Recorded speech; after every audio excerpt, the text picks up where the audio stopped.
Yeah. He's having trouble walking, he says. Number 4. Oh, okay.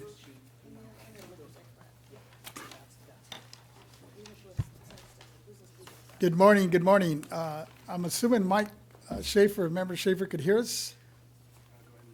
I could see you, but I can't hear you. Yeah. You need to. Okay. Oh, here, now I hear him. Can you hear us now? I can hear you now. Thank you. Okay, checking in. Just checking in. Okay, we're going to go ahead and get started. Good morning. I think we're ready to call this meeting to order. If Ms. Cicchetti would please call the roll. Good morning, everyone. Ready to call the roll. Chairman Vasquez, Present.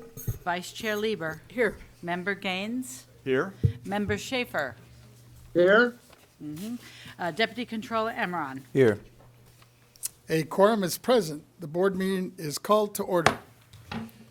With that, we will start with the Pledge of Allegiance. If I can get you to please stand, those that can. I pledge allegiance To the flag of the United States of America and to the To the republic stands which is one nation under God, indivisible, with liberty and justice for all.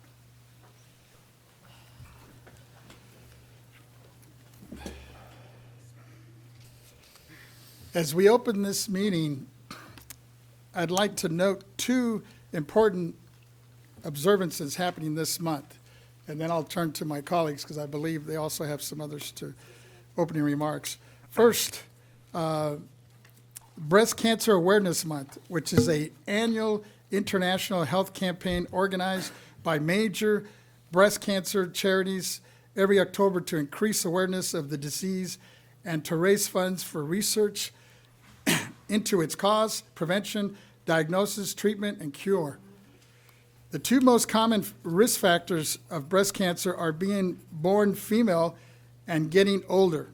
1 in 8 women will be diagnosed with breast cancer in her lifetime.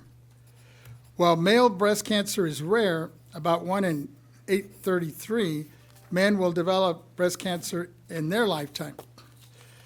Some of the things that are recommended to do that can reduce the risk of breast cancer are knowing your family history in regards to breast cancer, have a mammogram done as recommended by the healthcare providers, maintain healthy weight, limit your alcohol intake, and exercise regularly. The COVID-19 pandemic highlighted the inequities in breast cancer treatments for under-resourced communities across the country, as well as the inequity in treatment between black and white women. Black women in the U.S. are about 40% more likely to die from breast cancer than white women. More progress is still needed. Through research, growing knowledge about breast cancer brings hope and has led to new therapies and targeted treatments that have improved outcomes for people facing the disease. How do I The do? The second issue that I wanted to bring to people's attention this month, it's also LGBTQ plus History Month, is an annual month-long observance of lesbian, gay, bisexual, and transgender history and the history of gay rights and related civil rights movements. When you think about LGBTQ plus community, the first month that comes to mind is probably June, Pride Month. But October also marks LGBTQ plus History Month and Coming Out Day. It was founded in 1994 by Missouri high school history teacher Rodney Wilson, who believed a month should be dedicated to the celebration and teaching of gay and lesbian history, and they gathered other teachers and community leaders. They selected October because public schools are in session, and existing traditions such as Coming Out Day, October 11th, occurred that month. LGBTQ plus History Month has garnered more attention in the United States over the years, and in 2012 was first officially celebrated in 2 American school districts in Broward County in Florida and Los Angeles, California.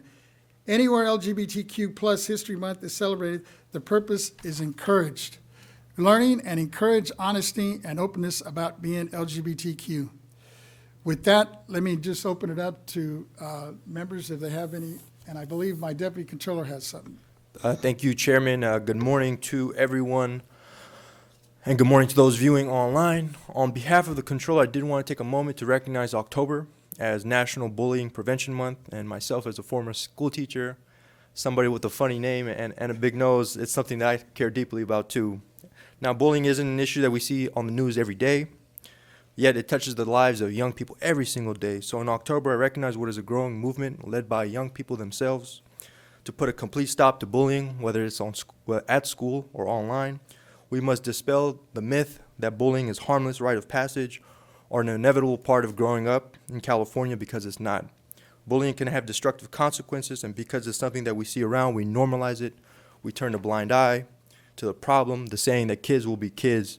So we overlook the damage that bullying can do, especially to our young students who are harassed constantly on a day-to-day, on a week-to-week basis. The data shows 1 in 5 students reported bullying during the school year. Millions of students who have said they were pushed or shoved or tripped or spit on or spoken to in a derogatory manner. It has a devastating impact on our kids that are seen as outcasts, whether it's because of the color of your skin, the clothes you wear, the disabilities you have, or your sexual orientation. Bullying has shown to lead to absences and poor academic performance, mental health and physical concerns that lead to self-esteem, depression, isolation, physical complaints, more likely to abuse drugs and alcohol. That alone should give us pause, because no child should be afraid to go to school in this state. And in this day and age, bullying doesn't end at the school bell. It follows our children from the classroom to their cell phones and their computer screens. We hear the heartbreaking tragedies of a young person who felt they had nowhere to turn, no escape, who endured so much harassment and ridicule that they ultimately took their own lives. A beautiful life filled with so much promise, a life that was only really beginning, cut short to something that was so preventable. No child should feel that alone. We have to make sure that young people know if they are in constant duress, there are adults that care about them, that love them, that there are outlets that they can reach out to. We also have to make sure we're doing everything we can so no child is put in this position in the first place.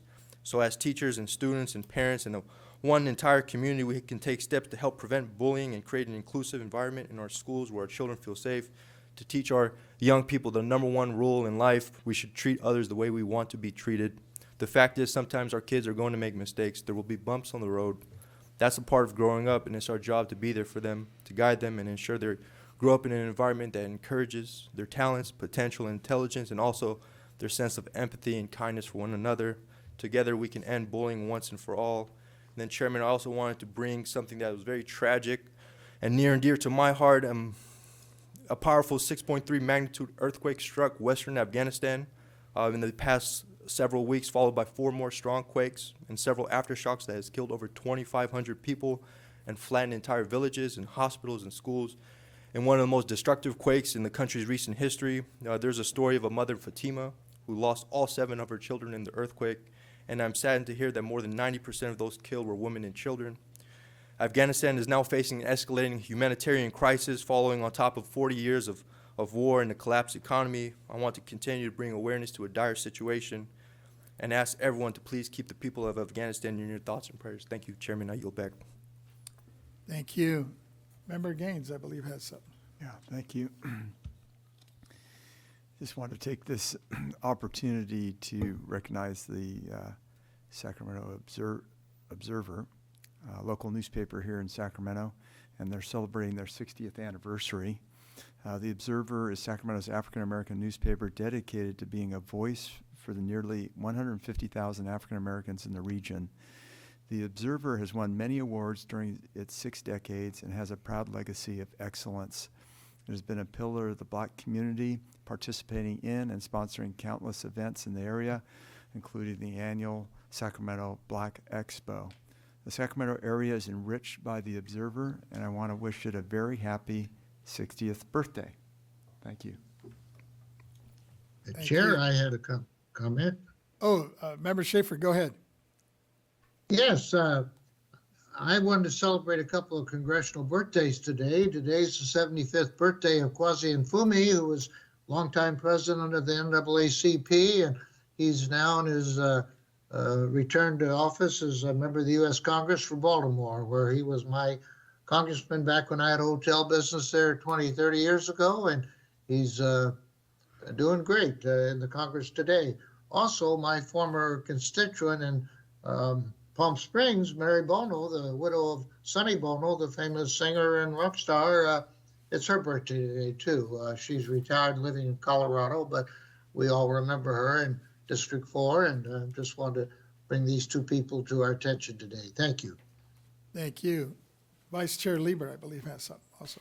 Thank you, Mr. Chair, and I'll start by saying it's good to see Mr. Schaefer, even if it's only digitally, here in our chambers. You know, the points that have been brought up by my fellow members are very well taken in terms of the things that we're keeping in mind this month. And it's, I think, been a very affecting couple of weeks lately with all the occurrences in world matters. And how it maps to our work here at the BoE is that I'm always very mindful that we often have contact with taxpayers when they're in a very difficult point in their lives, and I'm so thankful that we have excellent staff to provide top-notch services to people when they are in need. And we are so lucky in this country, and in particular in California, to have the transparency and the dependability of government that we have. I think we should never take that for granted, because when events are going badly and people are affected by either human-made disasters or natural disasters, it really is such an impactful thing to not have that clarity and that assurance there. So I know that everyone here is very mindful of everything that's taken place over the last couple of weeks, and my heart, and I know that the hearts of all my constituents go out to those who are affected. Thank you. Thank you. With that, Ms. Cicchetti, if you would please call the first order of business. All righty, thank you. Our first order of business is our informational announcement. This meeting is being live streamed to the public and posted on the BoE YouTube channel. We ask that all speakers please state your name first before you begin speaking for the record. We ask that you speak clearly and slowly into the microphone. First, I would like to remind everyone in the audience to silence your cell phones and any other wireless devices. Public comment is taken on each agenda item. The public will be invited to comment on matters before the board. If there are any members of the public wishing to speak before the board on any agenda item in person, we ask that you complete and submit to the Sergeant of Arms a public comment appearance sheet located at the entrance of the auditorium. If you wish to speak before the board by telephone, please dial the phone number and access code provided on our public agenda notice and follow the instructions of the AT&T moderator. If you intend to make a public comment today using the AT&T moderator, we recommend dialing into the meeting on the teleconference line before the beginning of your agenda item you wish to comment on. We recommend this as the audio broadcast on our website experiences a 1 to 3 minute delay between the live stream and the live event. When giving public comments, please limit your remarks to 3 minutes. This concludes the informational announcement. Thank you. Ms. Cicchetti, if you would please call our first item. Great. The first item on today's agenda is public comment on matters not on the agenda. Persons who wish to address the State Board of Equalization regarding items not on the agenda may do so under this agenda item. Please note that the board cannot take action on these items since they're not on the agenda. However, the board can schedule issues raised by the public for consideration at future meetings. When giving your public comment, please limit your remarks to 3 minutes.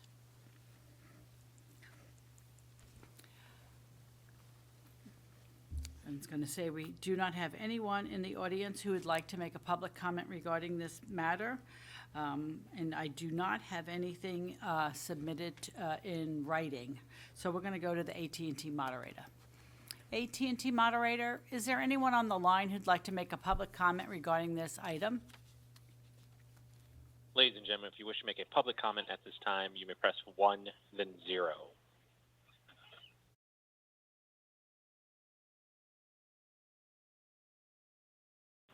And there's currently no one queuing up at this time.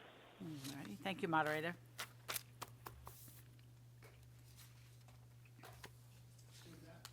With that, Ms. Cicchetti, if you would please call our first item. Okay.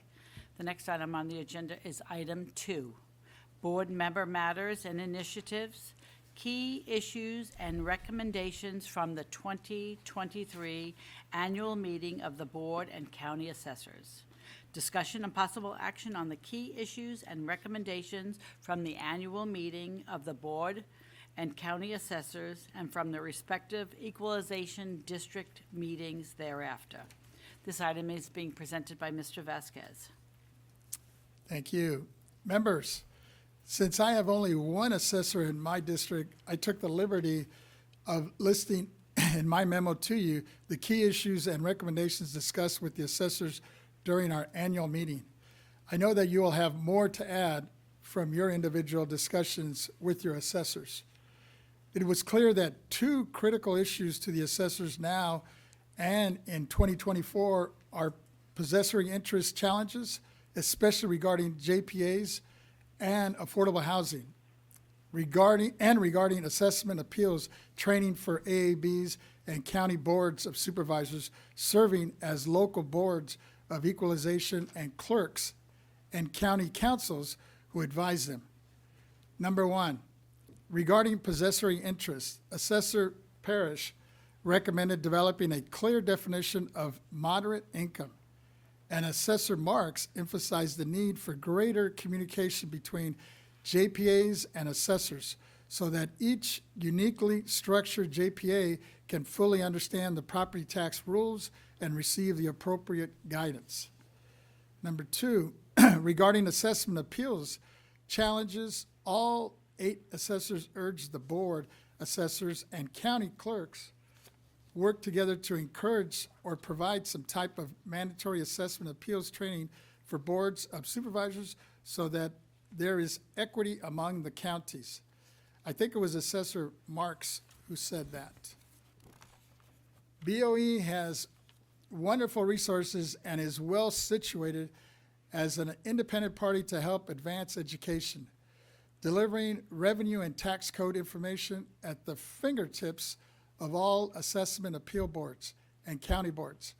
Members should be something that we would want to in every county so that we don't put in jeopardy tax dollars because of uneducated decisions. At the conclusion of our meeting, 1, I propose working with legislators to make assessment appeals training uniform throughout the state.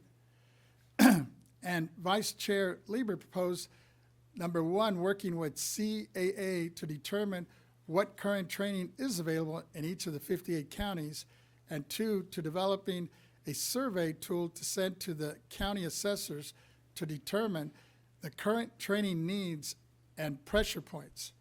I am hoping today that we can hear your report outs and put our proposals into a formal motion so that we have some definite strategies to move forward to staff and to bring back to the future meetings. But I first want to put our 2 proposals into motion so that we have these 2 as a minimum. Motion 1, move that the board work with legislators to make assessment appeals training uniform throughout the state. And the second one, that the board and ed work and the ED work with CAA to determine what current training is available in each of the 58 counties and develop a survey tool to send to the county assessors to determine the current training needs and pressure points. With that, let me turn to my Vice Chair Lieber to state correctly, to see if I stated this correctly, especially her motion.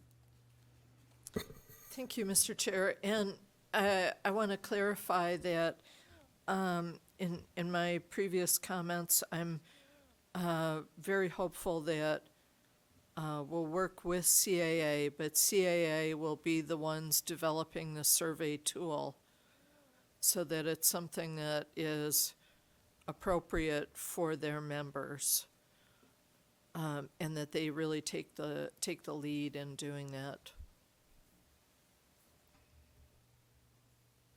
Thank you. Members, are there any other comments or questions or even reports out that, it looks like Member Gaines, you might have Well, some. I'm not sure, is this the right time to talk about our assessor breakout session? Yes. Okay, good. I do have a few comments here. Thank you. Our breakout session was focused heavily on assessment appeal boards. One area noted repeatedly was the need for the Assessment Appeals Board to have specialized training to handle complex cases. We discussed whether it was even possible for assessees to receive a fair appeal if the board members didn't have the depth of knowledge needed to fully understand the cases that were brought before them. Several of my assessors gave examples of difficult cases where the board probably didn't possess adequate understanding of the complexities of the case. This is an issue that needs addressing if the counties are going to fulfill their charge to their appellants. This is particularly challenging in some of the smaller counties where the pool of potential appeal board members are smaller, and it's often the county supervisors who serve as the appeals board. We also discussed some Prop 19 implementation, and my smaller counties are worried about the pace of the implementation and the lack of funding that may develop to offset the costs that they are absorbing as Prop 19 base year transfer destinations. A lot of them just don't believe the money's ever going to come. You know, it's a real problem. Lastly, we did something fun, and we just asked, you know, how are you improving the environment in your office? And heard a lot of good feedback about how they're trying to develop a team environment, both between management and the rank and file employees, and keep it inspiring and informative so that they're always have an opportunity to move up. I think we've done a good job of this at the BoE. I want to recognize our executive director and also Lisa Renati in terms of what she's done with filling a lot of the open positions that we have, because we believe in, we have a philosophy of hiring within, but we're also bringing in outside talent, which I think always brings new ideas and innovation to the BoE. And so all in all, it was a great meeting. And we had I've got a lot of great assessors in my district, from very small to medium and large. So it's really fun when they get together and they collaborate on ideas that will help their offices. So thank you. Thank you. Oh, Vice Chair Lieber, go ahead.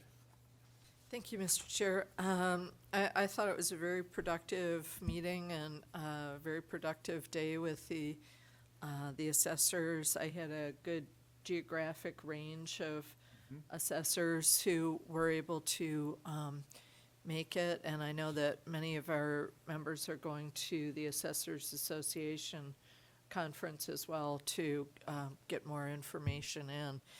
And I too heard a lot about the diversity of the ways that the counties approach this. You know, in particular, I think it's just over a quarter of the counties in our state using their Board of Supervisors as their Board of Equalization and doing their assessment appeals. And so needing to make sure that as we move into development of potential solutions that we recognize the dynamics with those elected officials and who have been doing their jobs for, you know, in many cases, quite a long time and have a lot of knowledge about their counties. And I also heard a lot about the improvements that the individual assessors have made post the initial phase of COVID, and how to make their offices really useful for taxpayers, including putting toys in the waiting area, so that as families come in, that they're able to have something to be engaging there. And I think if anything, the overall note that I heard from them was, please work closely with CAA so that we can make sure that there aren't unintended consequences or undue misunderstandings. And so I think it's fortuitous that the CAA conference is coming up, and that we'll have the opportunity to get even more information from our folks who are out there in the counties. So thank you. Member Schaefer, do you have anything to report out with your group? I think you're muted.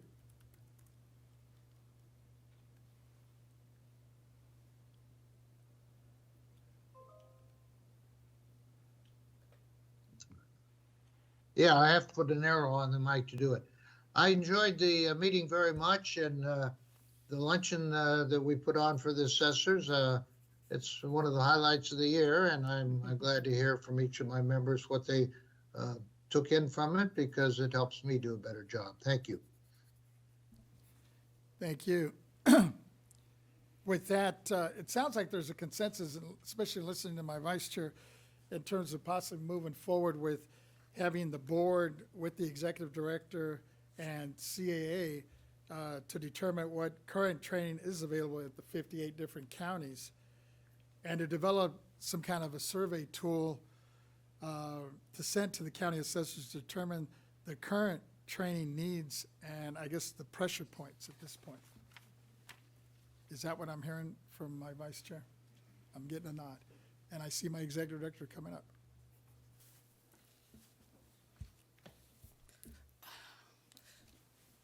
Good morning, Yvette Stowers, Executive Director. Notwithstanding that we don't have a second yet, I just need clarification about current training needs at the county level for county assessors and their staff, or for county council and AAB board members. We go ahead, Vice.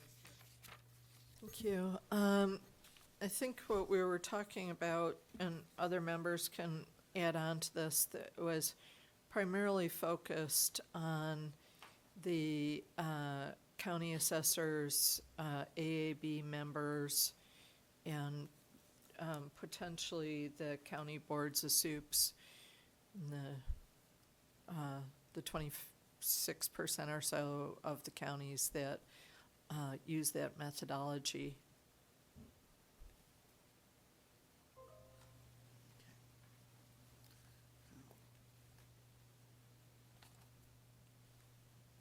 Developing a survey tool to send to county assessors, AAB members, county boards of supervisors to determine their current training needs and pressure points, with CAA taking the lead on that. Yes, and to my mind, the survey tool would be going to the assessors and not the AAB members, because that could be a lot of individuals throughout California, especially in some of the counties.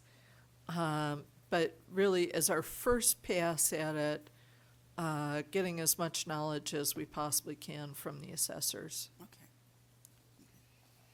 Thank you for that clarification. Thank you. And it sounds like, I moved it, and it sounds like my vice chair seconded, just for the record. And Member Gaines, you have a question, or good? You're good? Yeah, did you second it? Yes. Okay, Yes. all right. All right. And with that, I guess we need to check if there's anybody on the Yes, line. let me just restate the motion for the record to make sure that I'm correct. The motion that is to move that the board work group work with the legislators to make assessment appeals training uniform throughout the state, and that the board and the executive director work with the county assessors and With a the CAA. CAA and the county board soups to determine that the current training is available in each of the 58 counties, and to develop a survey tool to send to the county assessor to determine the current training needs and pressure points. I think Vice Chair had it. Let me, go ahead. I think the basket of stuff Yeah, came kind from of. me, so I'll take a pass at simplifying it. That the motion would be that we ask the executive director to work with CAA to develop a tool to research the assessor's view on what training is currently provided or what is needed as a first pass. And then I think that once we get that information, if we could, and I won't put this into the motion currently at this time, once we get that information, we can continue to do some research about what's going on in the legislature and what the ideas and appetite that are out there currently is.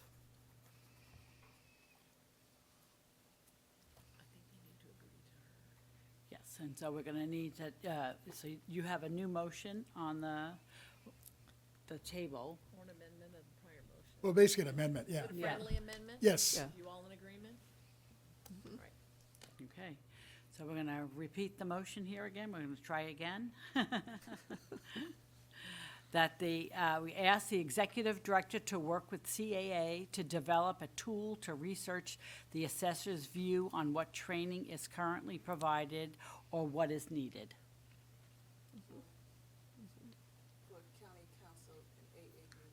For county council and AAB In members.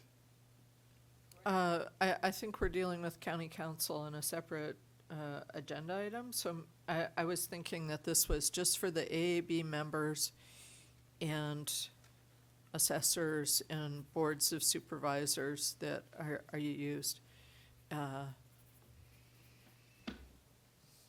Welcome. We're gonna get some clarification here. Good morning, Julia Himovitz on behalf of the legal department. So,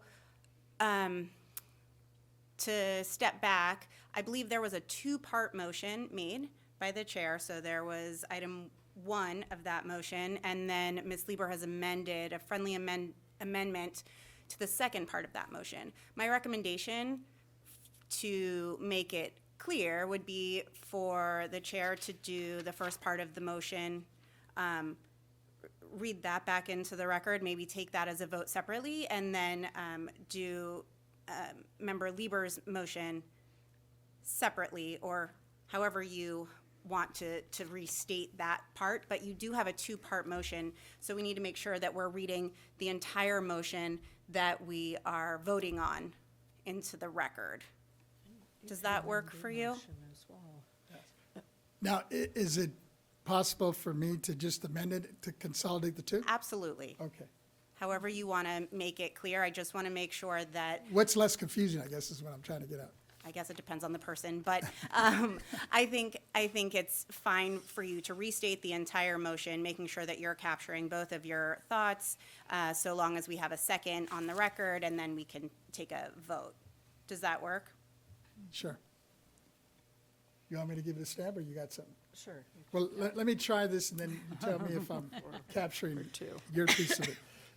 So let me go back to my original motion. I'll just make it a dual instead of just two separate ones, which would be to move that the board work with the legislators to make assessment appeals training uniform throughout the state, and that the board and the executive director work with CAA to determine what current training is available in each of the 58 counties, and develop a survey tool to send to the county assessors to determine the current training needs and pressure points. How's that? Okay, so that's accurate for your original motion, but I think, No, that's what I'm asking. Does that encompass your points, or do you want to amend this a little bit?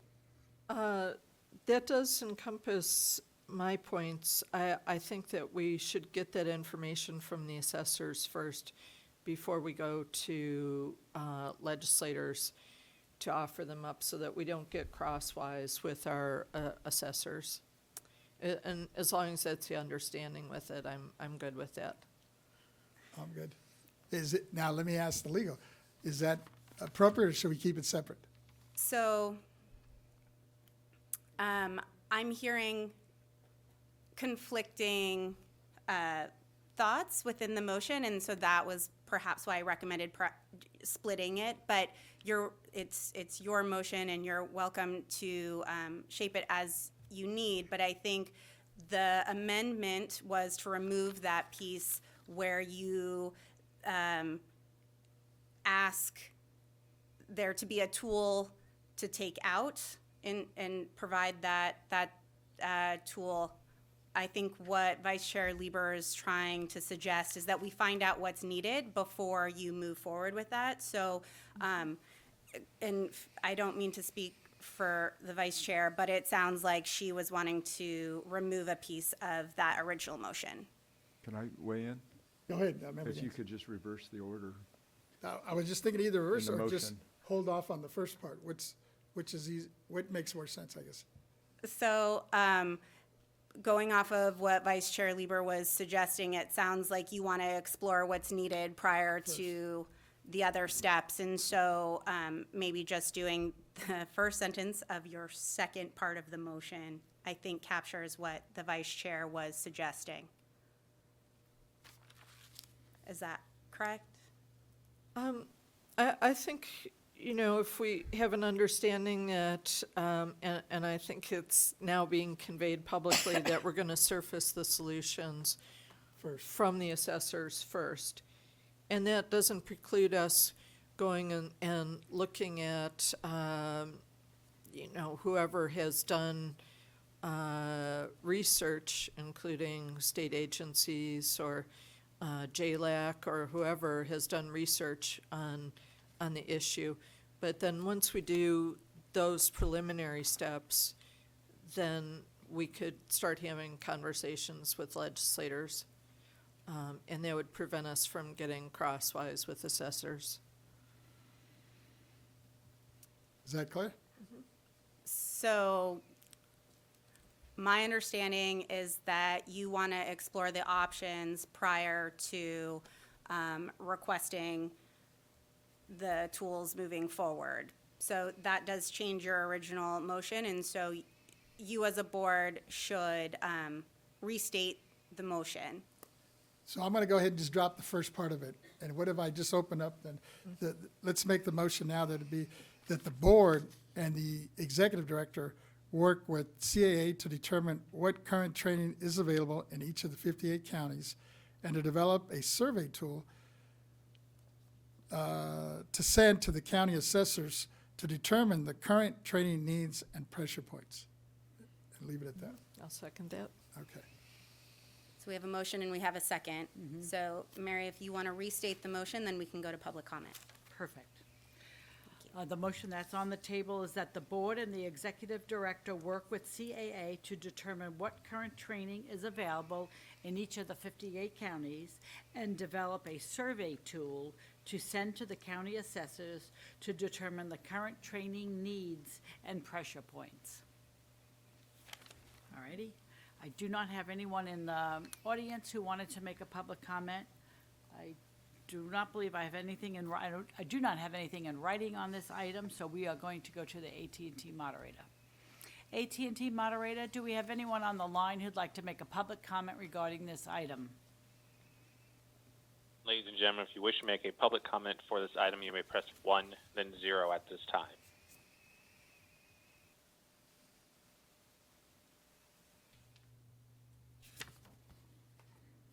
And there is currently no one queuing up at this time, madam. Thank you. All righty, and just for the record, I'm going to clarify that Mr. Vasquez moved the motion and Ms. Lieber seconded it. I'm going to take roll at this time. Chairman Vasquez, Aye? Vice Chair Lieber, Aye. Member Gaines, Aye? Member Schaefer, Aye.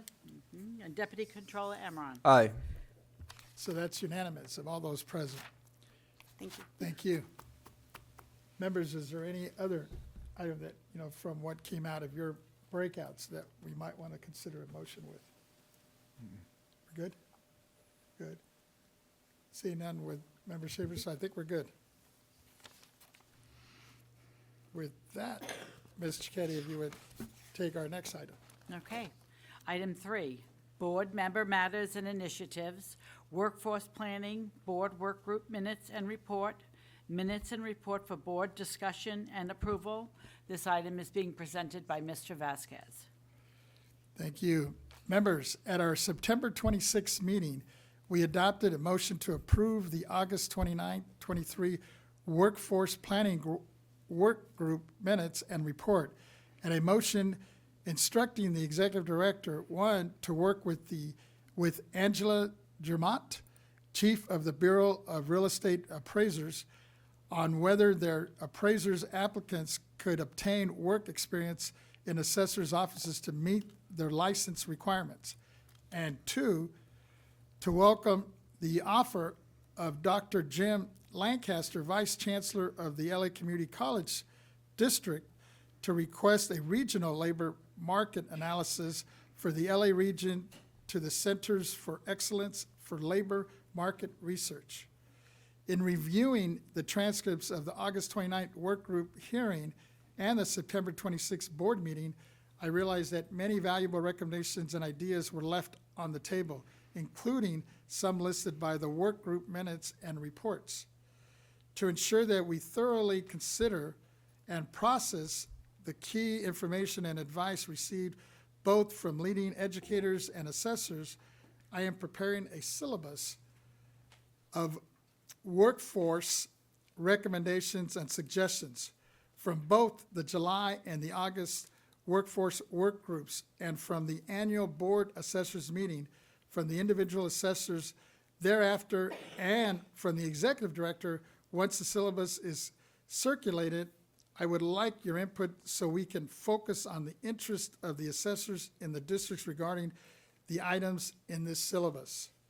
Also, at our November meeting, we need to consider which recommendations are consistent with the strategy on our 2020 comprehensive outline, as well as the current needs of the assessors. Based on the testimony received in the last few months, the types of concerns and the number of suggestions voiced, we co-chair Member Gaines and I believe that we should take this holistic rather than piecemeal approach to ensure that we are aligned with our strategy or identify where our strategy needs to be updated. The 4 strategy elements in the comprehensive outline are found in the memo I sent to you. And we will also resend the link to the comprehensive outline in the syllabus. With that, let me turn to Member Gaines to provide any comments or suggestions on this as well. No, I'm in agreement. You're good? Yeah, thank you. Any comments or suggestions from any of the other members?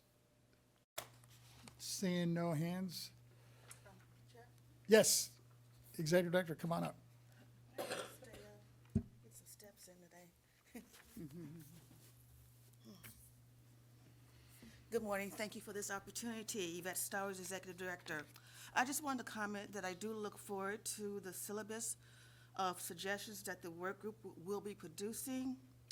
And just as you know, members, the agency has made great strides on our workforce planning, as evidenced in the workforce report that we produced and presented at the July 24th work group.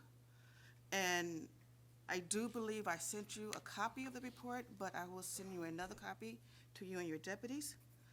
And again, I look forward to looking to the new ideas to moving forward with the workforce. And I do want to note that some of the items that's outlined from the 2020 suggestions and in your memo may not be within our purview. One that really stands out is this compensation issue between the state and the counties. 2 separate entities. Our compensation is controlled by CalHR and labor, and counties compensation is controlled by their Board of Supervisors. So there's not, I understand that pay is always an issue, but there's not much that we as a board can do. So I just want to have reasonable expectations. Those were my brief comments. Thank you. With that, members, if there's, member, Vice Chair Lieber, yes. So the gist of the item today is just that we'll receive the syllabus and discuss it in November. So that's our opportunity to bring our comments or for Ideas, thoughts, whatever, changes. individuals. Okay, thank you. Yeah, at this point, it's pretty much just an informational item, but I wanted to get it out there and give you kind of a heads up. And if you have the opportunity to take a look at it, and if there's something that's missing, or you have suggestions or comments or changes, you'll have an opportunity to do that. Just a Member question Gaines. of clarification that Executive Director Stowers brought up in terms of compensation and classification plan. You think we need to modify number 2 in terms of how it's expressed?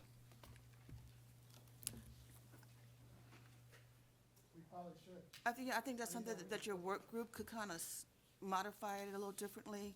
Yeah. And I'd be willing to provide some suggestions. I don't want to say it just right here because I don't have prepared remarks on that. We just put it out there so Yeah. we have time to bring it back, Right. and So, we can fine tune that. So we don't have to include state compensation, but we could do a survey of county assessors and what their pay scales are and look for recommendations in terms of, we could bring in Cal HR and, I would like to work with you guys because we do a survey already Okay. on the salaries for county assessors and their staff. And it's actually published on an annual basis. So I think on that, we need to probably flush it out more so that the public is aware of it and the work group is aware of it. And then based on that survey, it wouldn't go to Cal HR because Cal HR is state. you're right. It would be Yeah, back okay. at the local level. So That's my right. suggestion is just let us work together on this one and give the best language and knowing what we can do and what the counties could do. So it's really going to be, it'll be a survey of the counties that we would then, and we're already doing that. So what is unique in terms of what we're doing versus what we're already doing? I would Vice imagine, Chair Lieber, I think, has a comment on this. I have a question Oh, of to course. add on to Mr. Gaines. So my understanding from what the executive director is telling us is that we already do a survey, and there may be some additional questions that could be added onto there. But what we would want to stay out of is, say, for example, directing boards of soups to pay more or to pay less. That would also be unwelcome. So we could develop some additional information, but I think we need to be careful where we go with that information. Yeah, it's interesting talking to, I'm sure all of you are hearing the same things in terms of compensation from our assessors, and they're, clearly some of these smaller rural counties are having real struggles paying enough. And so there's a couple issues. One is there enough money in the county budget? And it's also, I think, philosophical in terms of what is the Board of Supervisors' approach to increasing the assessor's office, which potentially increases tax revenue. So it could be a philosophical battle there. But there are also some county assessors that don't get along with their Board of Supervisors, and that's not helping their cause either in terms of compensation of their own departments. And I don't, we can't solve that problem. It's more of an issue of, how you're going to get along and try to help out your department. I do think in the meantime, it would be helpful to collect both the county data and state data, because it also shows behavior, the trends, if people are shifting from metropolitan counties to more suburb or rural counties, depending on pay. And then also too, is if there is a pathway to make it to the state, or if it's a reverse trend, if people are going from starting at the state and then going into counties because of the pay is higher. So it's not necessarily a directive, but I think the data collection would be important for us to create our own path forward. Thank you. That's a kind of comment. Member Gaines. Yeah. That is a great point, Member Emron, in terms of, because there are, we could talk to Lisa Renati in terms of, are we drawing people from county assessor offices to the BoE because of that compensation? Correct, yes. Or vice versa? It sounds like Lisa wants to weigh in. Of course, I get the little chair now. Lisa Renati, Chief Deputy Director of the Board of Equalization.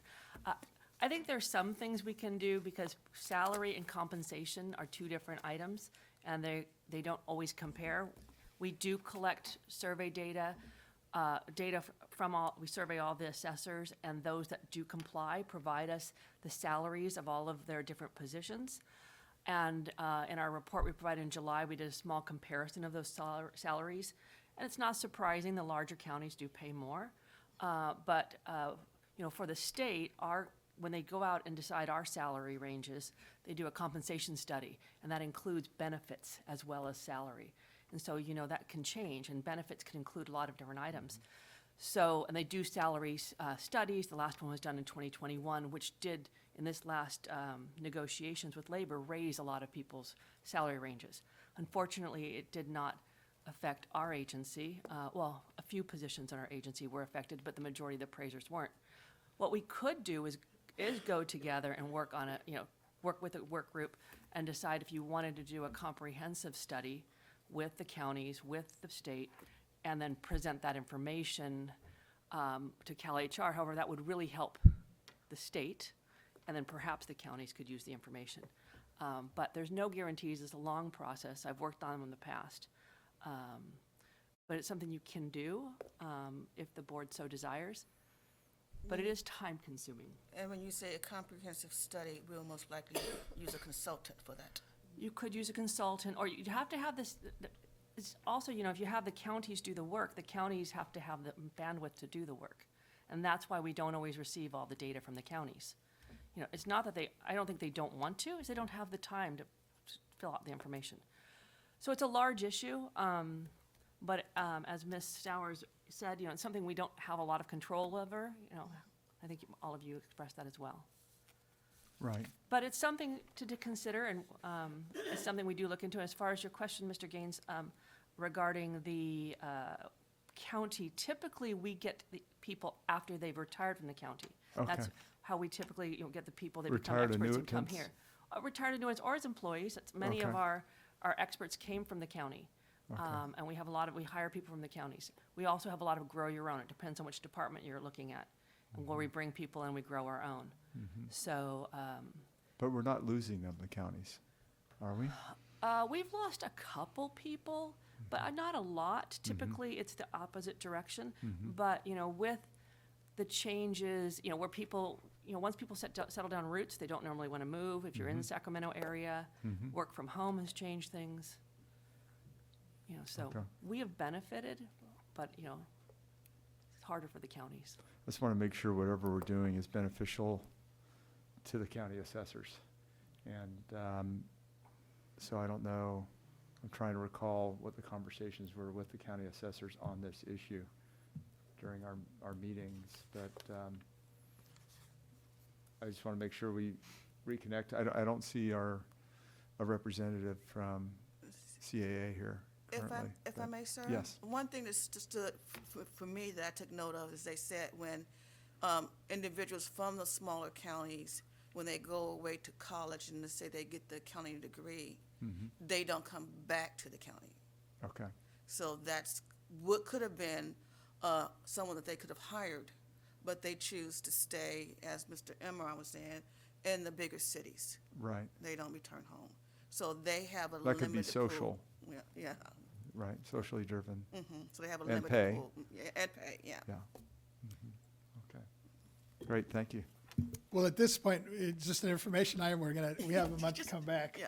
So now that you've hashed this out, especially getting back to your assessors and making sure that we're producing something hopefully that's useful to them and to ourselves. Thank you all. With that, Ms. Cicchetti, it's information. We'll just move on to our next item. Sure. Our next item that we have on the, is that we were going to take a 15-minute break, Oh, if we could, for staff. I don't know, what time is it? 11? Is that scheduled? staff good with that? Is Yes. that 15? Yes. Okay. We'll take a 10-minute break. 10-minute break. It's 11, so 11:10 we come back. Perfect. Thank you. All right.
I have 11:10, so we'll reconvene.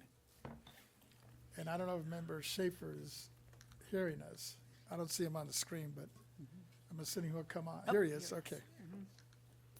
Everyone is here then. Everybody's here. With that, Ms. Cicchetti, if you would call our next item. Our next item on the agenda is item 4, Board Member Matters and Initiatives, BoE Rules for Tax Appeals Training for Assessment Appeals Board and County Board of Equalization County Councils. Discussion and possible board action. This item is being presented by Mr. Vasquez and Mr. Emeron. And just for the record, I wanted to state, because it was brought to my attention that, I guess last month when we talked about this, it was listed under the Assessment Appeals Board County Council Training Course. So this is one and the same, just for those that are listening and maybe were, in tune with us last month. so you don't, hopefully, don't get confused by the name with it. We added a few words here on this one. With that, members, on September 26th, the board received the attachment Assessment Appeals Board Council Training on State Board Rules 301, 326, authored by Mr. Thompson Parker, an LA County Senior Deputy County Counsel, although he stated at prior meetings that the materials was to be for the board's use, he has respectfully declined to allow the board to edit the document, and interested parties meeting process or stakeholders meeting process will become a launching pad for potentially significant AAB process changes being proposed. And he will not be able to participate in as a representative of AABs and AAB clerks because of his local time commitments and assignments. He said he is also aware that even if he could, he would have no authority to do more than advocate before the State Board of Equalization in its processes. In view of the great need expressed by the assessors at the annual board assessors meeting a day later, September 27th, I am proposing a two-pronged BoE Rules of Tax Appeals Education and Training project that can be used for assessment appeal boards and County Board of Equalization county councils, as well as AAB members and boards of supervisors serving as Board of Equalization. The proposed project discusses with the ED has two key deliverables. In the discharge of our duties under Government Code Section 15606, first deliverable is an official publication on the BoE rules for local tax appeals, assessment appeals boards, and county boards of equalization that can be used both as a training curriculum for county councils, county clerks, and all stakeholders as online reference materials for the public, although the publication would be similar to the rules for tax appeals of the State Board of Equalization, BoE Publication 310 covering state assessed property appeals, rules, and procedures. This publication would include 4 parts. A summary of each rule as Mr. Parker prepared for our use. B, the annotated list of rules 301 to 326, currently in Appendix 3, Assessment Appeals Manual, the Assessment Appeals Manual under the ca.gov. C, a summary of court cases currently in Appendix 4, Assessment Appeals Manual, and D, a glossary of terms in Assessment Appeals Manual or HA or AH 501 Basic Appraisals. Number 2, the second deliverable is to support the Executive Directorate in having the board stand up a training program and apply to the State Board to become certified as an MCLE, Single Activity Provider, for granting continuing legal education credits to county councils and all members of the state bar who choose to complete any training program that the board may offer through the County Councils Association state bar conferences such as the Annual Tax Policy Conference or the local Bar Association Training Conference throughout the state. Since the board's rule, including 301 to 326, are binding as law on the AABs and county boards of equalizations, we need to provide a concise publication and offer focused education and training, whether voluntary or required. Required only for AAB members under Section 1624.01 and .02. As we agreed prior to approval of any assessment appeals publication by the board, we will ensure that the California Assessors Association, county assessors, the California Association of Clerks, and election officials, all taxpayer representatives and stakeholders will have full opportunity to provide input and suggest modifications. In that vein, I move that we instruct the executive director provide us with a rough draft for a preliminary comment and review at the December 12th, 13th, 2023 board meeting. And if there's a second, we will move forward with that. Second. It's been seconded by the Deputy Controller. And let me turn to Imran for your input and comments as well. Thank you, Chairman. I want to first thank you and your office for leading this charge here in the new year. The Controller believes that training is a cornerstone to what the Board of Equalization does. AABs, the county councils, and the entire state of California, for a matter of fact, is relying on us to come up with this training. As you said, it's set in stone. She believes also, too, that this should be a completely entire public process. It should be fully transparent and open for all members of the public or stakeholders or representatives or taxpayer practitioners to participate in the process of this training program. And lastly, she believes it's also important that the California State Bar, that these training programs be certified as MCLE credits to provide those that are under this training course not only an incentive but progress that they make while going through the training, that they're able to report back to the State Bar that they've gone through diligent training, and also too that it's credited towards their ongoing legal education. So the Controller is happy to support this, Chairman, and she wants to thank you again for leading this process. In 2021, when she broke out with her own county assessors in the 2nd District, this was one of her priority items to ensure that county councils possess the knowledge and expertise to provide guidance on complex property tax issues. And it was suggested that a training program be established to enhance the skill set of county councils who provide guidance on property tax issues. So I'm happy to see this being sought through. And once again, thank you. Thank you. Members, any questions or discussion on this? Yes, it looks like my Vice Chair Lieber has some. I do have a number of questions, but I'm also curious about what the Executive Director, if she has a statement to make first, because that may influence my questions. Is it tied into the motion or is it separate? It's semi-related. I do have a comment on the motion as well. Sure. Okay. Well, thank you, Chairman Vasquez, Vice Chair, and members. I'm Yvette Stowers, Executive Director. Before I speak on the motion, I want to reflect on this item as it was presented at the September meeting. As you know, we had a very detailed discussion about the issue, and after reviewing the transcript, I believe that there was some confusion and some misstatements made during the discussion.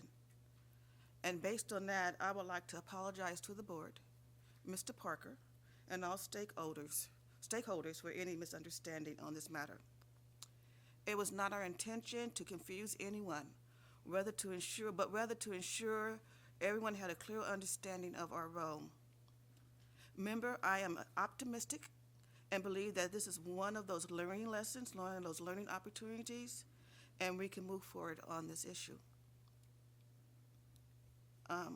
That concludes my comment as it relates to past events. Now, Vice with Chair. respect to the pending motion to prepare the material and to set up a training, we would do if that motion passes, we would do our best to provide a rough draft by the stated deadline. The proposal is very detailed, and if you would like, I do have Mr. Richard Moon in the Teams environment, and if you would like to hear from him, he could perhaps walk you through the process on how such training would be developed, if that's at your pleasure. And in addition, with respect to setting up the program and getting the MCL credits, I want to state, when this was first brought up to me, I was very neutral on it because I didn't know much about it. I have since done some research and been informed that when members of my team present technical material or training to the California County Council Association or through the tax bar, through this various tax policy conference, that training is qualified for continuing education. They come under the sponsors umbrella, so it comes under California, gosh, that's a tongue toner. It comes under the County Council umbrella of qualifying hours. or if it's a tax borrower, it comes under them. So I'm not saying that we don't need it. I'm just saying that there is some cover already. But we will, if the motion pass, look into how we can become a single provider. But just wanted to note that when we do provide technical training, the attorneys are getting continuing ed. I think that was really something that everybody wanted to make sure of. Thank you. With that, let me turn it back to my vice chair, because I think she was going to make a comment, but she was waiting for your feedback. Thank you. So, being relatively new here, I'm the newest person here. So is this within our charge under AB 102 to become a training entity? Thank you, Julia.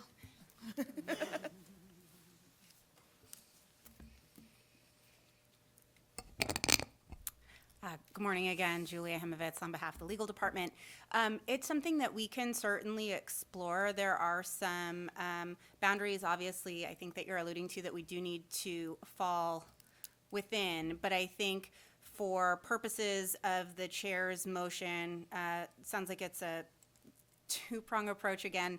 For the MCLE piece, we can certainly explore whether or not that's something that we can do within the confines of the government code. However, I think what the executive director was also getting at is that if that's not a possibility, there are ways for us to make sure that people are able to get that MCLE credit using our materials, if that's the board's will. Okay. And I think that if I'm correct, that as a board, we cannot create things that would necessitate a budget augmentation, that we're primarily here to fulfill things like rate setting and hearing of appeals, et cetera. So I guess, it would need more research to see if this is something that would necessitate asking for additional budget change kinds of actions. I understand. Thank you, Vice Chair Lieber. It is going to require shifting of staff resources in order to complete the project. At least the first part of it, it is going to require staff resources, and that's where that timing issue comes, and where you often hear me say, we have other things on the horizon, so do my best to get you a draft. But I vision it to be a long-term assignment. It's not something that we're going to be able to put together in 2 or 3 months. It's something we want to put together a quality product. Mm-hmm. And we want to make sure that the stakeholders have an opportunity to have input. Now, if we do move into where we're basically going to be a training facility for county council, first of all, we have to understand that there's no mandate for us to provide the training. We will just be volunteering to provide training, and we would just be hoping that they want our training. If we get to that level and it is taking away sufficient staff resources that we could not absorb it, and I could tell you probably not, we can't absorb it, we would have to seek additional funding in the form of a budget change proposal to if the vision is very global, to have a strong present training county council on an ongoing basis. And Continue, Vice Chair. Thank you. So my understanding of what's before us today is that we would be getting information back about an annotated, simplified version of the rules that would be used by county councils. And then we would be exploring the possibilities of training and MCLE credit and et cetera. Am I understanding this all right? I believe that was the one motion of the two deliverables, but the training part of it looks simple on the surface, but extremely detailed. And again, if with your permission, I would like for Mr. Moon to, if you're there in virtual land, thank you. Mr. Moon, if with your permission, if you could walk the members through how this process would take place. Good morning, members. Richard Moon with the legal department. So as I understand it, what you would be looking for is some type of a publication similar to what we have for our own state assessed rules for tax appeals. And so our publication is almost literally a listing of the actual rules with no annotation, no explanation, with no case citations. And so it seems to me the scope of what you're talking about with the local rules that we have. Now, as you know, there are already promulgated rules relating to assessment appeals, and those are contained and listed as property tax rules 301 through 326. Some of them are short, some of those are long, some of those haven't been touched since they've been enacted. I think there were a group of them enacted in '67, and others have been touched along the way. And so some of those, some of you may recall the last rules that we had amended was back in 2018. And so what we would need to do is go through those rules. We would need to summarize them in the form of annotations, put those in a publication, look at case citations to see what court cases have talked about various one of those rules and or the statutes those rules interpret, and then combine all of those, all of that information into a publication that would sort of be introductory, as I understand it, and serve as a reference for county councils and other interested parties to see what and what sort of the basic rules are to run an assessment appeals at the local level. Go ahead, Vice Chair. So at the time when we get a rough draft back, we would also potentially have in that rough draft an understanding of a timeline for an interested parties process through that. I could try. I mean, yes, we could at least map something out. Mr. Chair, I think I would be I'm uncomfortable with December as the target for this, and I'd be much more comfortable with January or February so that there's time for more of a strong product coming forward. I know that even, say, February, that's a pretty short timeline to get all of these elements together to have an understanding of, but I think for me, I'd be very uncomfortable with December as a target because of the nature of what we're considering doing and having information about standing up a process of training and et cetera. Thank you. So it sounds like my deputy controller wants to weigh in here. I'm comfortable with January, February, and the new year, Chairman. I defer that to you, but 3 months would be a good timeline, and we can start the new year running right into this and take off. I would appreciate the new year because the attorneys who are going to be responsible for this project are right in the middle of state assessed appeals. I didn't want to ask for that, but I would appreciate that. I'm good, I'm comfortable with the amendment, and it looks like my seconder's okay. Yes. Member Gaines is okay. Any other comments, suggestions? Seeing none, Yeah. Yeah, I was just going to say, let's review the motion again. The motion was to move that we instruct the executive director, provide us with a rough draft for our preliminary comment and review at the February 2024 board meeting. and I guess you should put the year 2024, right? Yeah.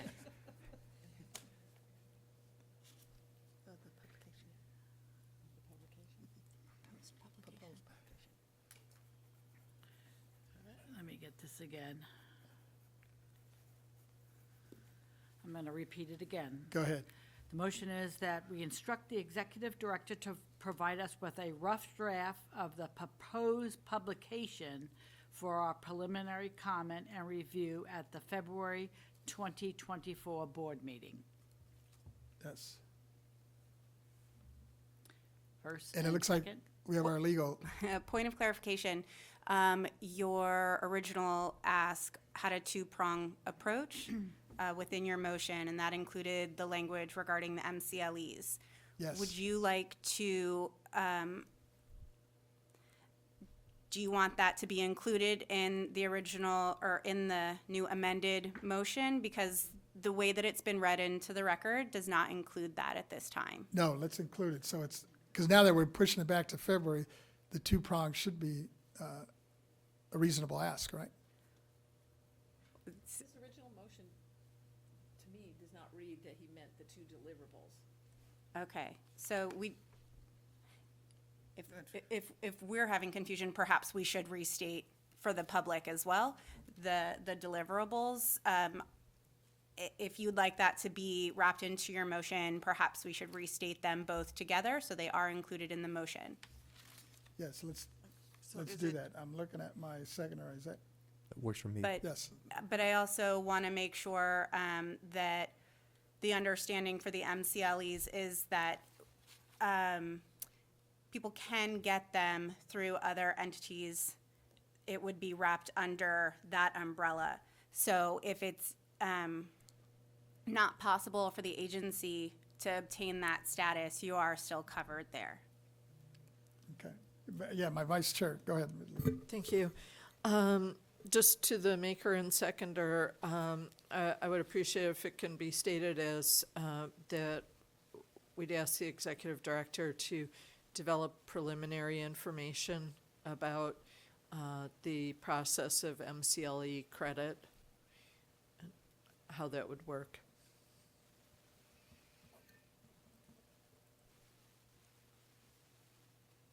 Okay. So that's, if that's an amendment, that's friendly.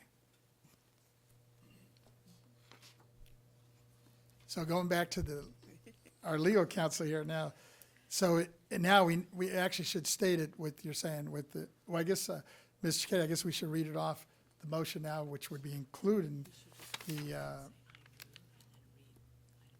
I guess it was the two deliverables that we read off earlier. Which has now been amended Amended. by Vice Chair Lieber. So it might be more appropriate for you, sir, to restate your motion inclusive of the amendments that have been provided, and then Mary can capture that. Okay. So you want me to read off the two deliverables? The whole thing? Yes. Yes. Yes, that would be helpful. Thank you, sir. All right, here we go. So the first deliverable is an official Wait, public, before we go, I so- move. oh, all right, just for the, I guess for the record.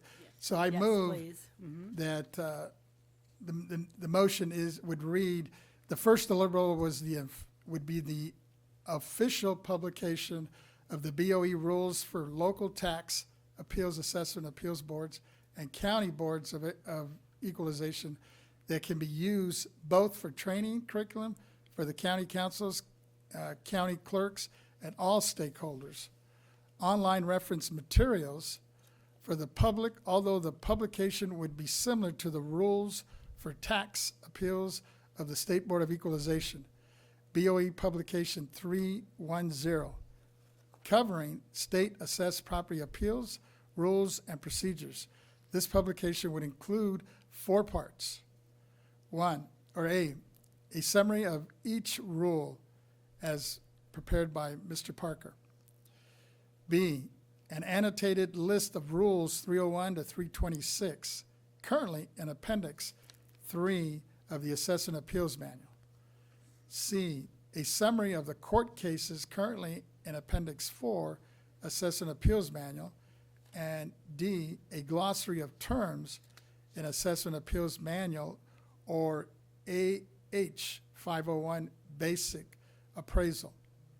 The second deliverable is to support the executive director in having the board stand up a training program and apply to the state board to become certified as the MCLE Single Activities Provider for granting continuing legal education credits to the county councils and all members of the state board, or state bar, who chooses to complete any training program that the board may offer through the County Councils Association, state bar conferences such as the annual tax policy conference or local bar association training conference throughout the state. If, That sounds like so much. if I may, I believe that the second prong, if you will, was amended by Vice Chair Lieber to change that to develop preliminary information regarding that task. On the second deliverable. Right. So not applying for anything, but providing information and a report back. Is that correct? Was that your amendment? Yes. My intention was that we get preliminary information in a report in February and inclusive of timelines for an interested parties review and et cetera. The interested parties process separate from the MCLE piece. Correct. This is for the board's standalone certification rather than having a sponsor, correct? Correct. Yes. Correct, thank you. Let's Second, please. see if Ms. Cicchetti captured all of that. I think I may have. Alrighty, we're gonna take them up in one vote then? Yes. I'm gonna, so it was, the motion was by Mr. Vasquez, seconded by Mr. Amron. Alrighty, the motion was to move the first deliverable as an official publication on the BoE rules for local tax appeals, assessment appeal boards, and county boards of equalization that can be used both as training curriculum for county councils, county clerks, and all stakeholders as online reference materials for the public. Although the publication would be similar to the rules for tax appeals of the State Board of Equalization, BoE Publication 310, covering state-assessed property appeals, rules, and procedures, this publication would include 4 parts. A summary of each rule as prepared by Mr. Parker, a notation list of rules 301 to 326, currently the Appendix 3 Assessment Appeals Manual. C, a summary of court cases, currently in Appendix 4 Assessment Appeals Manual. And D, a glossary of terms in Assessment Appeals Manual, or AH 501 Basic Appraisal.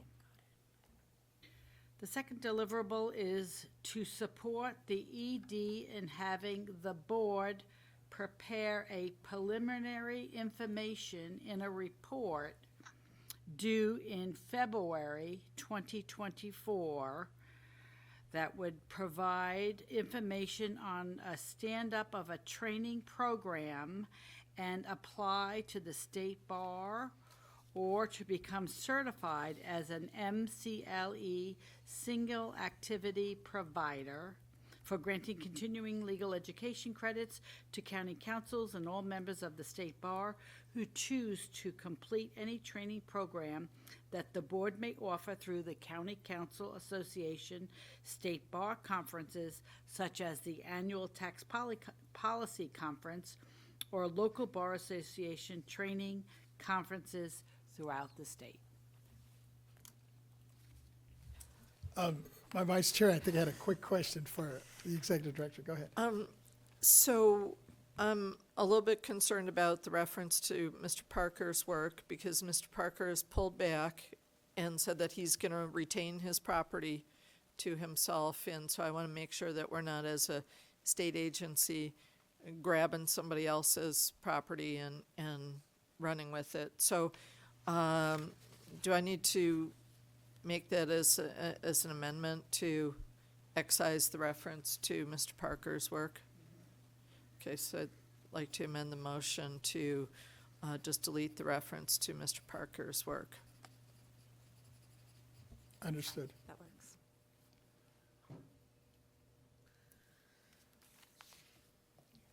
So there's a motion on the table. There is a second. I'll allow Ms. Cicchetti a moment to Get it together. continuing to edit her notes.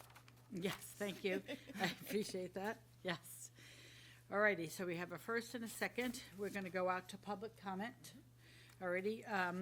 I do not have any written comments, though I have two persons in the audience who would like to make a comment. I have a Mr. Mark Aprea and I have a Mr. Paul Waldman. Just to remind you that the public comments are limited to 3 minutes each. Welcome.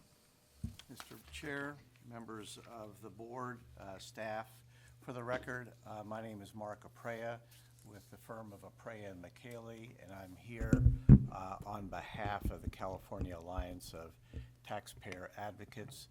I will open up by stating that we support the motion before the board and encourage your aye vote.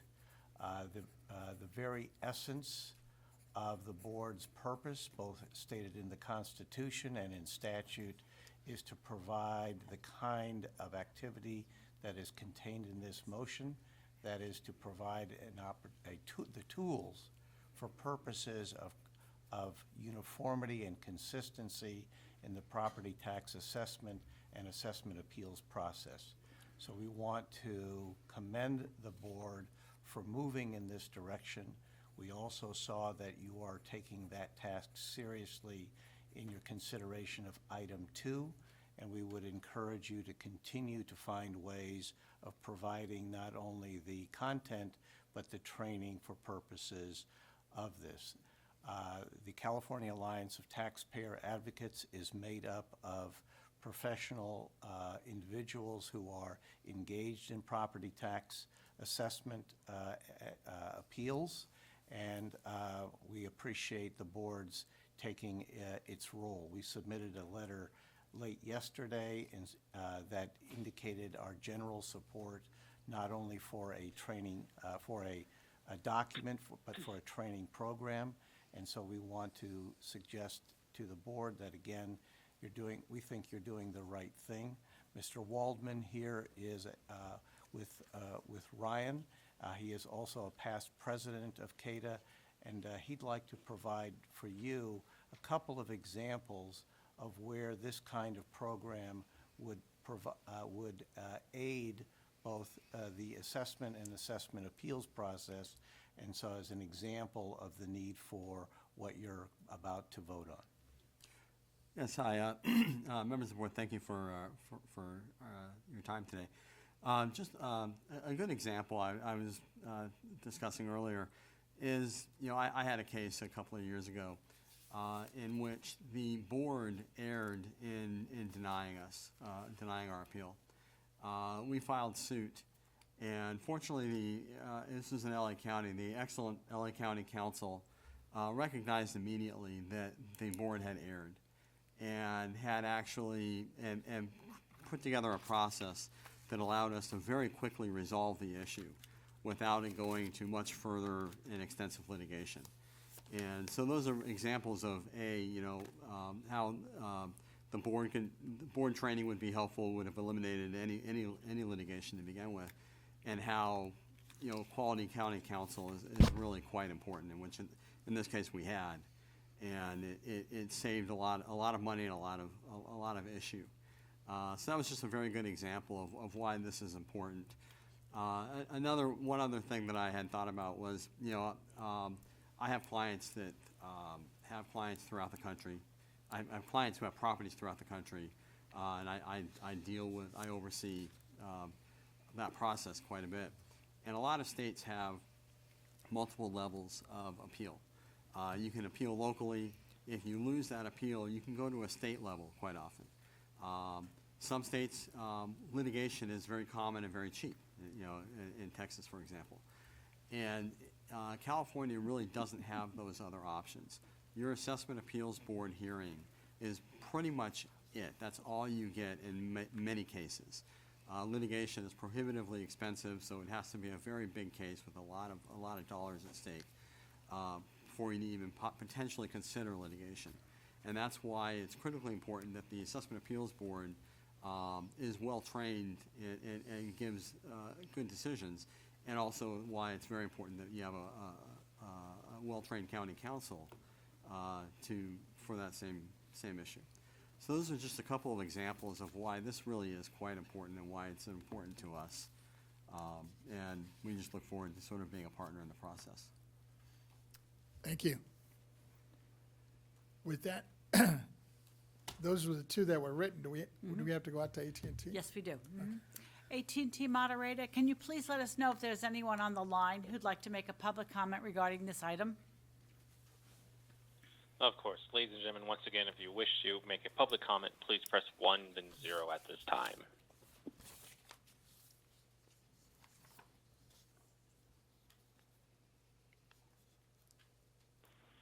And there's still currently no one queuing up at this time, ma'am.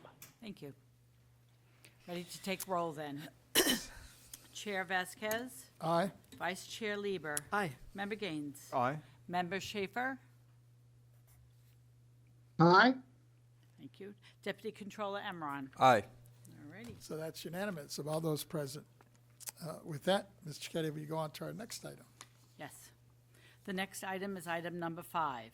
Board Member Matters and Initiatives. Proposed 2024 Board Meeting Annual Workload Plan, Calendar, Potential Issues List. Further discussion on the proposed 2024 Board Meeting Workload Plan, identifying potential issues, tentatively scheduling key subjects and measures to address, outlining a roadmap for maximizing transparency and engagement in all stakeholders over the next year. This item is being presented by Mr. Vasquez. Thank you. Members, for your consideration, I distributed to you a memo dated October 24th, 2023, that includes an outline for a draft workload plan for 2024. The purpose of this memo is to develop a potential issues workload plan that identifies current issues we are currently working on, as well as areas of interest that our members have mentioned in the past. The goal is to better plan and prioritize significant matters that need our attention. Our agendizing topics that require further discussion during our meetings. It will also serve as a resource tool for our executive director to prioritize and provide reports timely. Furthermore, I hope this will also serve as a fluid roadmap for critical issues facing us today and encounter tomorrow.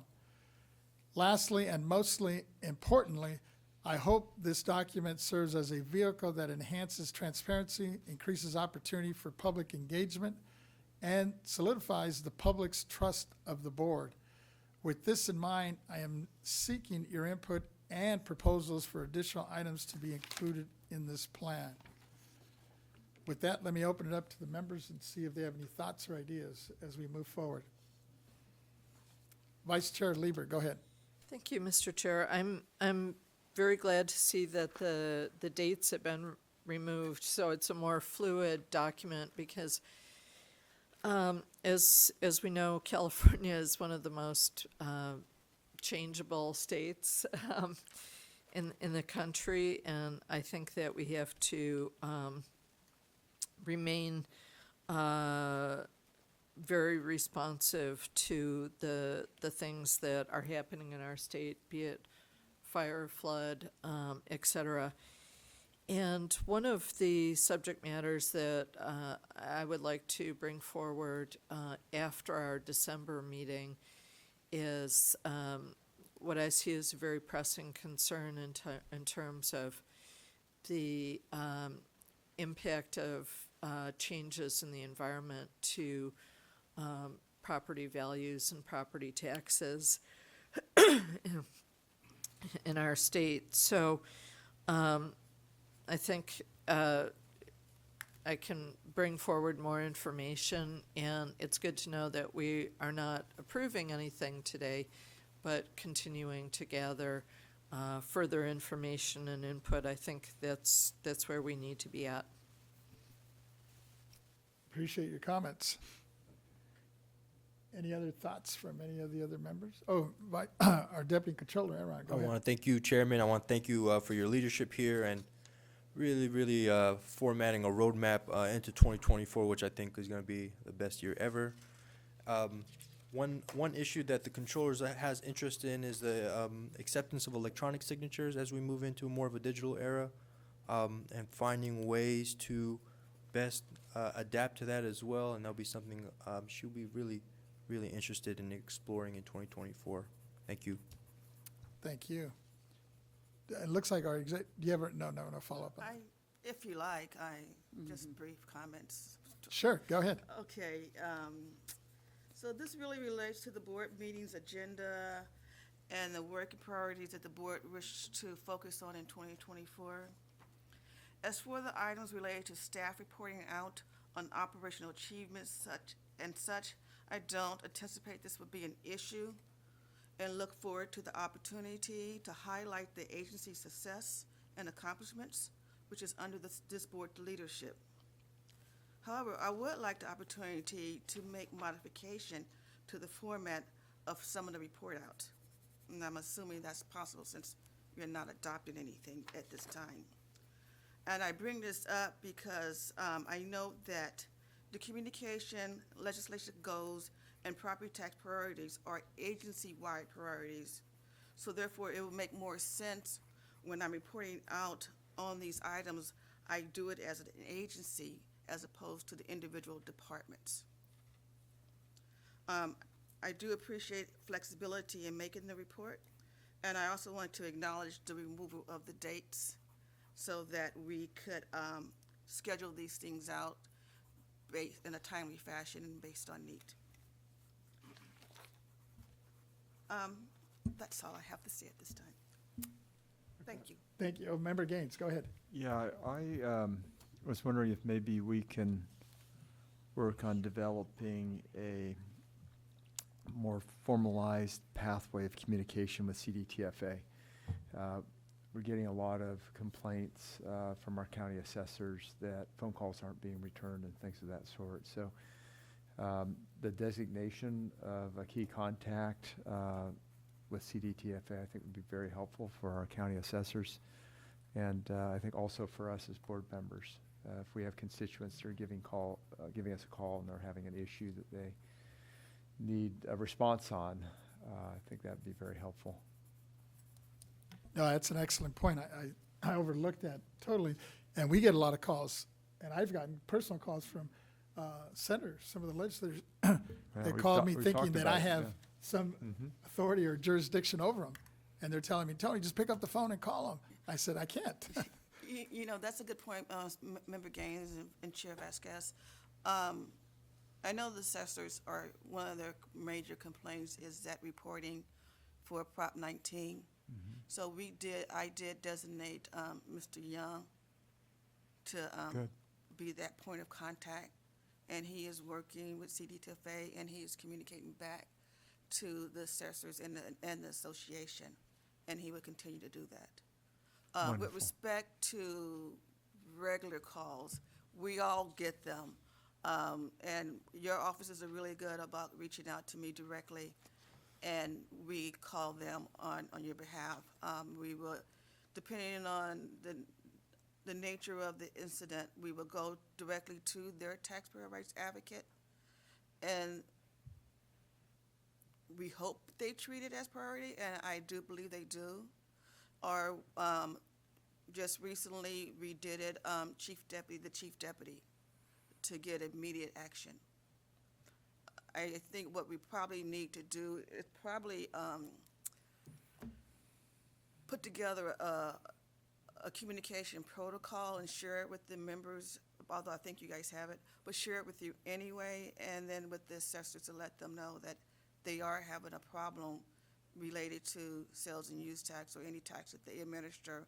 They're more than welcome to call us, but they can call them directly too. But we could be the entity that makes the connection if that's what they're most comfortable with. That'd be great. Yeah, if we could just elevate it and Yeah.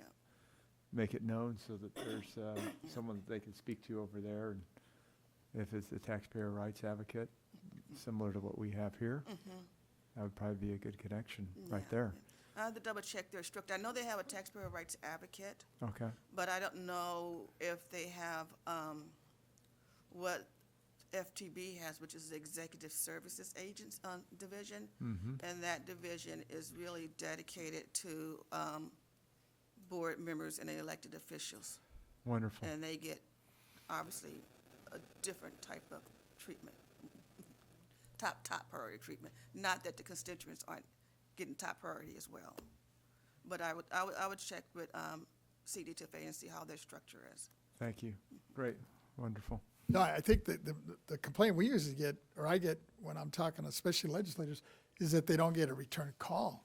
It's not like they don't have a number to call. Oh. And that's why they're calling me, and they said, can you just pick up the phone and tell them to do X, Y, and Z, right? And I said, I can't order them to do anything. I would talk to Chair, I have a comment. Sure, go ahead. Member Schaefer.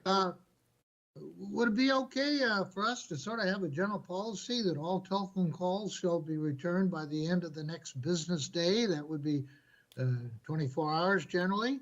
And if somebody is out ill or out for whatever reason, that staff call and say there will be a delay in responding to you, or can I help you? I would like to see some general policy coming from us to these people if they listen to us. And I'd also like to see a monthly report to our executive director as to whether there are any complaints on telephone usage. I think that's one of the most important things in governmental function. And I've grown up in government where it's become a problem, and it doesn't change until the people upstairs, and that's us, take an interest in it, which we're doing. Thank you. Thank you. I think the real issue is, it's figuring out I'm not sure who has the best relationship with those folks over there to suggest this. I have regular meetings with their director. Let me take this offline and have a conversation Okay. with him. Appreciate it. And with that, if there's no other comments or suggestions, this document, I mean, it looks like, and I'm hearing some of the suggestions that came up already. What I'll probably do is just get my staff to check in with you folks, and so we could hopefully make it all inclusive and then bring it back maybe at the next meeting and see if people are comfortable. Vice Chair Schaefer, go ahead. If I could, for certain reasons, I won't be able to bring the completeness of my item back until after our December meeting. Oh, okay. So We could hold off. if we could hold, that would be fantastic. Thank you. Will do. With that, Ms. Cicchetti, if you would call our next item. We usually like to go out for public comment for every single item, so. Oh, yeah, okay. Sure.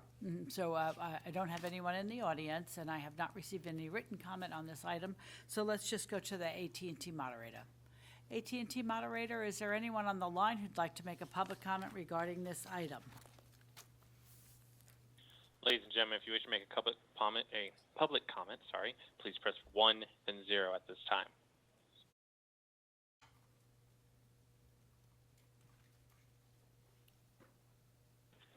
And there's still currently no one queuing up at this time, ma'am. Thank you. Alrighty, so that concludes that item.